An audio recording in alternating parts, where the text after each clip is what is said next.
Screen पर जिस मासूम स्कल की औरत को देख रहे हो, इसका नाम है काजल। उम्र 27 साल। 1 साल की मेहनत के बाद आखिरकार पुलिस के हत्थे चढ़ ही गई। आरोप है काजल ने अपनी बहन तमन्ना के साथ मिलकर करीब 20 से ज्यादा शादियां की और हर सुहाग रात के अगले दिन पैसे गहने लेकर भाग जाती। शादी जैसे पवित्र रिश्ते को बदनाम करने के लिए इस खेल में इनका साथ दिया माता, पिता और भाई ने। एक तरह से देखे तो पूरे परिवार ने गजब का धंधा खोल लिया। खैर चलिए आपको रूबरू करवाते हैं मथुरा की लुटेरी दुल्हन से। 2024 में राजस्थान के सीकर के रहने वाले ताराचंद अपने 2 बेटों की शादी के लिए रिश्ता ढूंढ रहे थे। तभी उसकी मुलाकात होती है भगत सिंह नाम के शख्स से। भगत सिंह ने बताया कि वो एक प्रतिष्ठित और इज्जतदार आदमी है जो मथुरा में रहता है और उसके 2 बेटियां भी हैं। दोनों बैठकर बातें कर ही रहे थे, तभी भगत सिंह ने फोन निकाला और अपनी दोनों बेटियों की फोटो दिखाई, तमन्ना और काजल। ताराचंद ने जैसे ही फोटो देखी उसे ये रिश्ता एक वरदान लगा।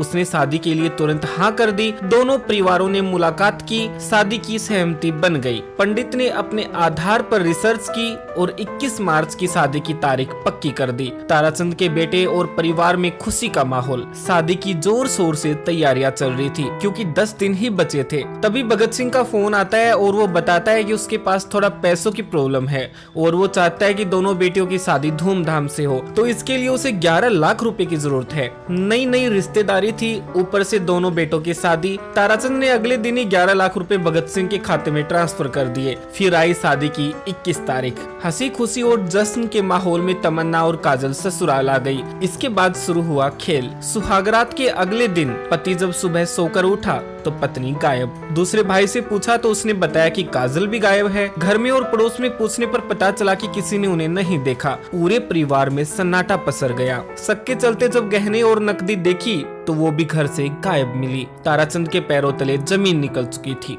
उसने तुरंत अपने समधी भगत सिंह को फोन मिलाया तो उसका फोन नंबर भी बंद। परिवार तुरंत स्थानीय पुलिस स्टेशन पहुंचता है और शिकायत दर्ज करवाता है कि 21 तारीख को शादी हुई थी और 24 को दोनों बेटों की दुल्हन गहने और नकदी लेकर भाग गई। परिवार के द्वारा दिए गए मथुरा के एड्रेस पर जब पुलिस पहुंची तो और गजब कहानी सामने आई। घर पर ताला लगा था। पड़ोसियों से पूछताछ करने पर उन्होंने बताया कि इनके घर कोई नहीं आता जाता। राजस्थान पुलिस ने यूपी के सहयोग से करीब 1 महीने बाद तमन्ना, उसकी मां सरोज और पिता भगत सिंह तथा भाई सूरज को गिरफ्तार किया, जहां उन्होंने अपना जुर्म कबूल किया और बताया कि ऐसे वो 20 से ज्यादा लोगों को ठग चुके हैं। लगभग 1 करोड़ से ज्यादा पैसे कमा लिए। मगर काजल ठहरी सातिर। वो अब भी पुलिस की गिरफ्त से बाहर थी। करीब 1 साल तक मोबाइल ट्रैक और मुखबिरों की मदद से आखिरकार 20 अक्टूबर को गुड़गांव से उसे गिरफ्तार किया गया। पुलिस गिरफ्त में आने के बाद अमूमन सब परेशान हो जाते हैं, कुछ लोग डर भी जाते हैं, मगर काजल हंस रही थी, मानो कानून व्यवस्था का उसे अच्छे से पता हो कि 10-15 दिन में जेल से बाहर आ जाएगी। रिश्ता सोच समझकर बनाए